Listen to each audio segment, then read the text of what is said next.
Olá, mulheres preciosas que têm me acompanhado nesse canal, essa oportunidade maravilhosa que nós temos de proclamar as verdades, os princípios e os valores que estão contidos na palavra de Deus. Hoje eu quero falar sobre pensamentos negativos a respeito do casamento. Nós temos alguns pensamentos que eles são até ideias negativas a respeito do casamento. Eu mesma já tive esses pensamentos. E é libertador quando nós quebramos esta cadeia de pensamentos e renovamos a nossa mente. Então vamos lá. Hoje nós vamos descobrir alguns pensamentos que às vezes estão bem ativos na nossa vida e que nos atrapalham para enfrentarmos ou vivermos o casamento da nossa vida. Vamos lá, o nosso primeiro pensamento é que eu tenho que ter um marido para ser feliz. Isso é extremamente negativo. A nossa felicidade, a nossa vida, a nossa plenitude não está em um marido. Nós temos um marido para ter um parceiro, mas a nossa felicidade está em Deus. É com Deus que nós seremos felizes. Não há nada aqui nesta terra que nos faça feliz. Sabe por quê? Porque nós não nascemos para viver toda a vida nesta terra. Não. A nossa vida aqui é passageira. E esse tempo de vida aqui é muito curto para toda a eternidade que nós vamos viver.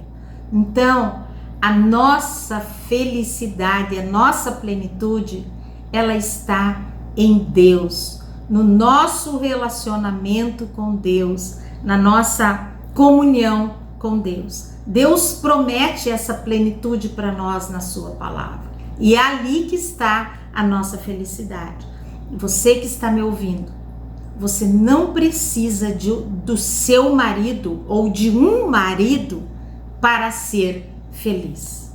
Você é feliz a despeito do que esse marido que você tem, que está aí com você, ou que você está desejando e querendo, possa ser, ter ou fazer.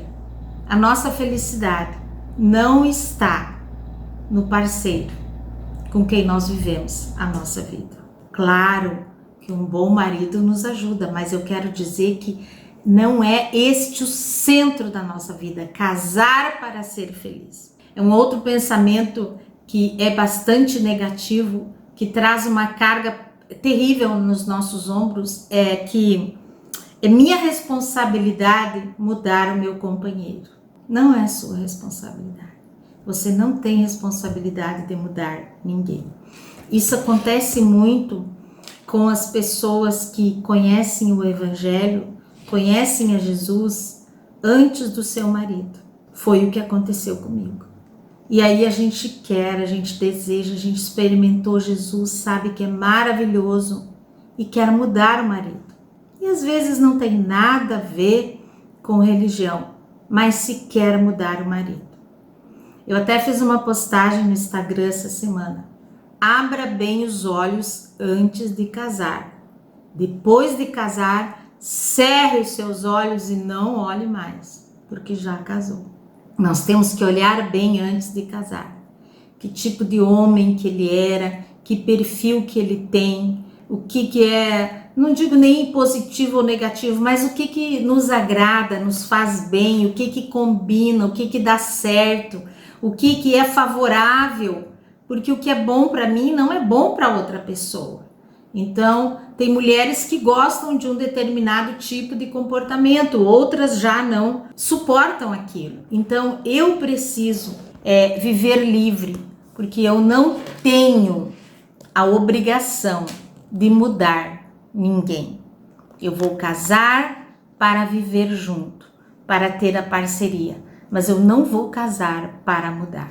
Tem mulheres que casam convictas que depois do casamento vão mudar o marido. Nós não vamos mudar. Nós podemos contribuir com a vida deles. Nós podemos tornar o nosso homem melhor. Nós podemos contribuir com a vida dele e esse é o nosso papel.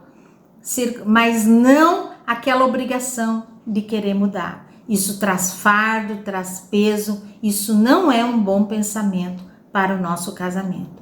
Um outro pensamento que se torna muito negativo no nosso casamento é: meu marido deve me servir.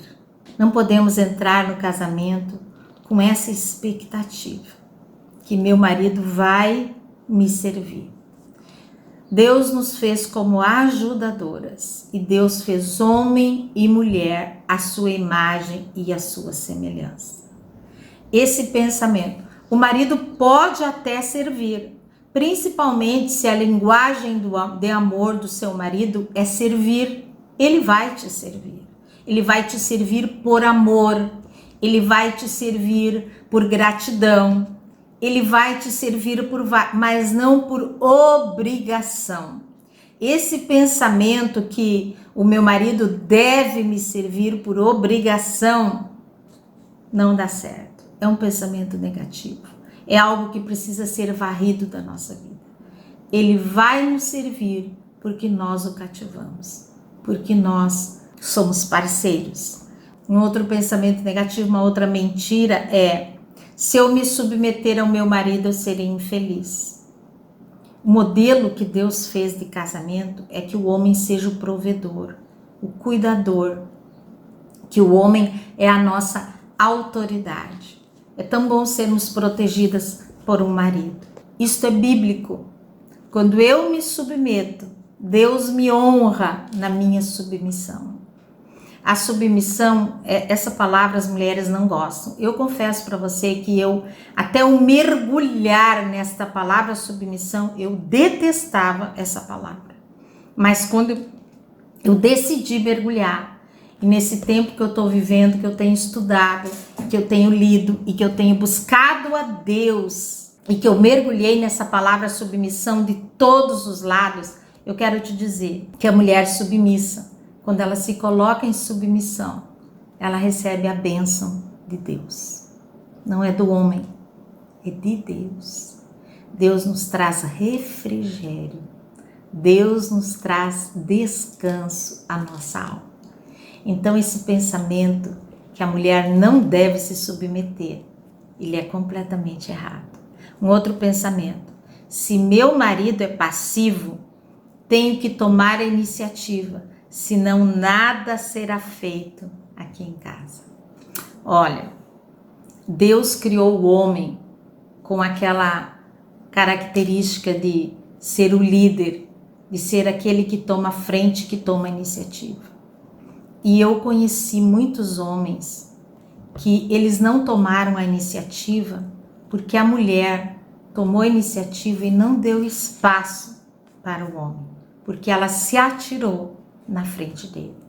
Se você casou com um homem passivo, ou calmo, ou tranquilo, seja mais calma, seja mais passiva, seja mais tranquila, seja mais descansada, que ele vai tomar o lugar dele, do jeito dele, e você não vai mudar o seu marido. Esses pensamentos a respeito de casamento, nós herdamos muito na nossa família. Nós herdamos com as mulheres, com as nossas tias, com mãe, com tias, com a parentela.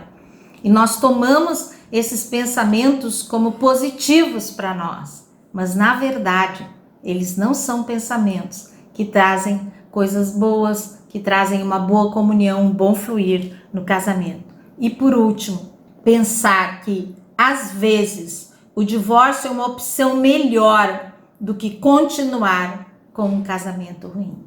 Eu quero te dizer, minha amada, o divórcio é uma opção para aquelas mulheres que não têm fé, porque nós temos que caminhar em fé e para Deus não há impossíveis. Está escrito na palavra, não há impossível, não há homem nesta terra que Deus não possa mudar. Não há circunstância que Deus não possa mudar. Se nós decidirmos buscar a Deus pela restauração do casamento, Ele fará. O que acontece é que o divórcio é mais fácil.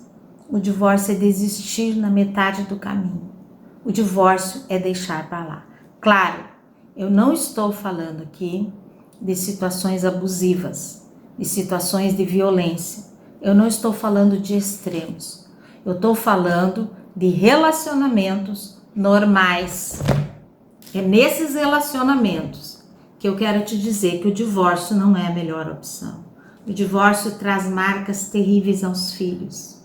O divórcio traz feridas aos dois.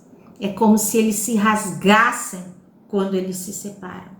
As crianças são rasgadas quando têm filhos. Eles mesmos são rasgados quando têm o divórcio.